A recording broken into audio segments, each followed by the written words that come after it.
જય શ્રી કૃષ્ણ. અહીંયા ઉપસ્થિત તમામ વિદ્યાર્થીઓ, બાળકો અને એમના વાલીઓને હું જે 5-7 મિનિટ બોલું એ સહન કરવાની શક્તિ આપે તમને બધાને. અને મારો પહેલો પ્રશ્ન એ છે કે કેટલાના બાળકો મોબાઈલ જોવે છે? કેટલો જોવે છે? કોઈ એક વ્યક્તિ જવાબ આપો, કેટલો જોવે છે? 1 કલાક. એમાં તમને મજા આવે છે? તો તમે શું વિચારો છો, એને મોબાઈલ છોડાવવો જોઈએ? તો તમે મોબાઈલ છોડાવવા માટે શું પ્રયત્ન કર્યો? બોલો બોલો. તમારી જગ્યા ઉપર ઊભા થઈને કોઈ એક વ્યક્તિ જવાબ આપો કે જેના બાળકને મોબાઈલ છોડાવવો છે, સિરિયસલી જેના બાળકને મોબાઈલ છોડાવવો છે એ વ્યક્તિ ઊભા થઈને, એ વાલી ઊભા થઈને મને જવાબ આપો કે કોનું બાળક મોબાઈલ જોવે છે અને કેટલો સમય જોવે છે. અને જો એને છોડાવવું હોય તો હું 2-3 નાની ટિપ્સ આપીશ અને ચોક્કસ મોબાઈલ છોડી દેશે. નથી છોડાવવો કોઈને? છોડાવવો છે? કેવી રીતે છોડાવવાનો ખબર છે તમને? તમે તમારા બાળકને પૂછો છો તમે આખા દિવસમાં કે મોબાઈલમાં શું જોવે છે એ જોવો છો? તમે એ નોટ કરો છો? તમે મોબાઈલ એને ક્યારે આપો છો? તમારે કામ હોય ત્યારે આપો છો? તમે મોબાઈલ એને ક્યારે આપો છો? તમારું કામ હોય, તમે ઘરકામ કરતા હોય ત્યારે તમે એને મોબાઈલ આપો છો, ફોન આપો છો. મને ખબર જ છે કે કોઈને પણ, કોઈ માને પોતાનું બાળક મોબાઈલ જોતું હોય ને મજા જ ન આવતી હોય, પણ તમારી મજબૂરી હોય, હું સમજુ છું. પણ એકવાર એ મજબૂરીને સાઈડમાં કરીને તમે ખાલી જોવો કે તમારું બાળક મોબાઈલને બદલે એ બાળક તમારું બુક વાંચે, પુસ્તક વાંચે, એના પહેલા તમારે બુકો લેવી પડશે. તમને એ બુકો લેતા જોશે તો જ એ બુક વાંચશે. તમે ફોન જોશો તો એ ફોન જોશે. હું 2 દિવસ પહેલા એક પ્રસંગમાં ગઈ હતી તો ત્યાં બધા જ બાળકો ફોન જોતા હતા અને મમ્મીઓ શું કરે? ગપ્પા મારે. માંડ બધા ભેગા થયા હોય તો મમ્મીઓ ગપ્પા મારે. એટલા માટે મમ્મી, જો હું 2 દિવસ પહેલા પ્રસંગમાં ગઈ હતી ને એ જ વાત કરું તમને કે આ મારો શ્રીવત્વ છે ને 4 વર્ષનો છે. તમારા બાળકો તો એનાથી મોટા જ છે, તો તમે જે સમજાવું એ સમજે? એ સમજે?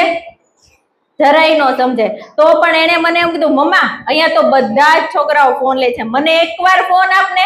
તો મારે શું કરવાનું? ફોન આપી દેવાનો? તો મેં શું કર્યું, હાલ હું તારી જોડે રમું.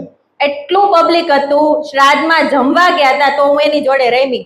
નો રમત અને એને ફોન આપી દે તો હું શાંતિથી બેઠી હોત ને. એવી શાંતિ શું કામની?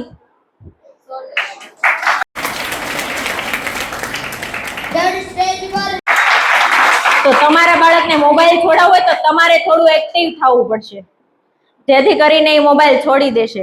મોબાઈલ લેવાના બહુ બધા કારણો હોય. તમારું બાળક જ્યારે 1.5-2 વર્ષનું હતું ત્યારે ફીડિંગ છોડાવવા માટે કેટલા પ્રયત્નો કર્યા?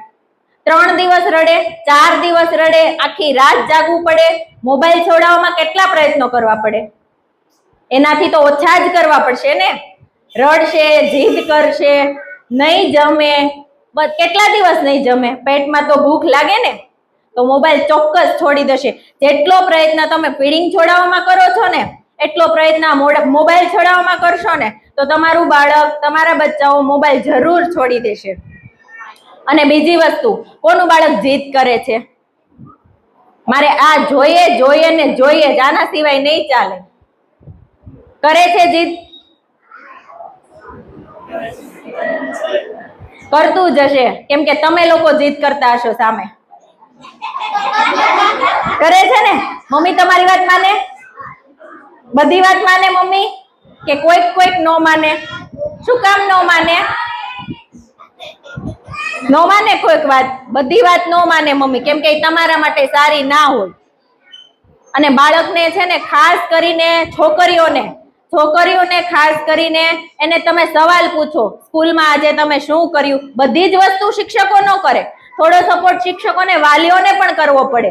બધું જ તમે સ્કૂલમાં બચ્ચુંને મૂક્યું એટલે બધું જ તમે શિક્ષકો ઉપર છોડી દો. કે હવે બસ મારું કામ પત્યું, હવે એના ટીચર જાણે અને ઈ બચ્ચું જાણે. એવી રીતે નહીં. તમે તમારી છોકરીઓને પૂછો સ્કૂલમાં શું કર્યું, નાસ્તો કર્યો, શું ભણાવ્યું, કેવી રીતે ભણાવ્યું, કોઈ ખીજાણું ન ખીજાણું, એ બધું જ શેરિંગ કરો તમારા બાળકને, તમારી ખાસ કરીને છોકરીઓને. કેમ કે છોકરીઓ એટલી નાજુક હોય છે, એ તમને બધું શેર કરશે ને. આજ છોકરીઓ 20 વર્ષની થાય ને ત્યારે પણ તમને શેર કરશે, જો આ આદત પહેલેથી પડશે ને તો. અને કોઈ પણ ગમે તેવી વાત હશે, એના લાઈફની ખરાબમાં ખરાબ વાત હશે ને, એ તમને શેર કરશે. એટલે તમે શેરિંગ કરતા એને શીખવાડો. પહેલા તમે પૂછો, તમારું શેરિંગ, તમારું ખુદનું કામ જે આખો દિવસ તમે કરો છો એ એને કહો કે મેં આજે આ કર્યું, બેટા તે શું કર્યું. એવી રીતે એને ખબર પડશે કે આને શેરિંગ કહેવાય. એટલે એ શેર કરશે ને એટલે તમને આખી લાઈફની કોઈ પણ વાત હશે, ખરાબમાં ખરાબ વાત હશે ને, એ તમને ચોક્કસ શેર કરશે.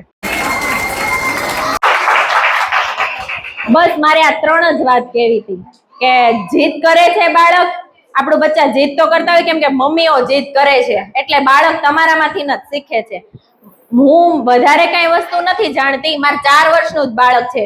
તમે મારા કરતા વધારે મોટા છો, અનુભવમાં પણ મોટા છો, કેમ કે તમારા બચ્ચાઓ મોટા છે, એટલે તમને મારા કરતા વધારે અનુભવ હશે.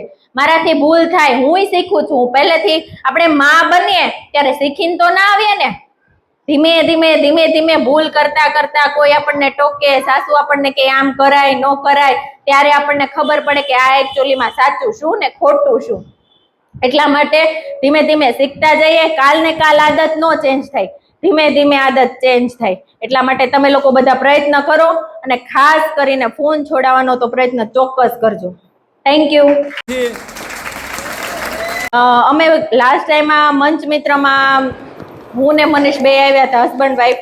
તો એને મને ગાડીમાં રસ્તામાં જ કહેતા હતા કે હેતલબેને જોરદાર રિસ્ક લીધું છે, એમ કે સ્કૂલમાં આવી રીતે લગભગ તો ક્યાંય સાંભળ્યું નથી અને મજા આવી ગઈ.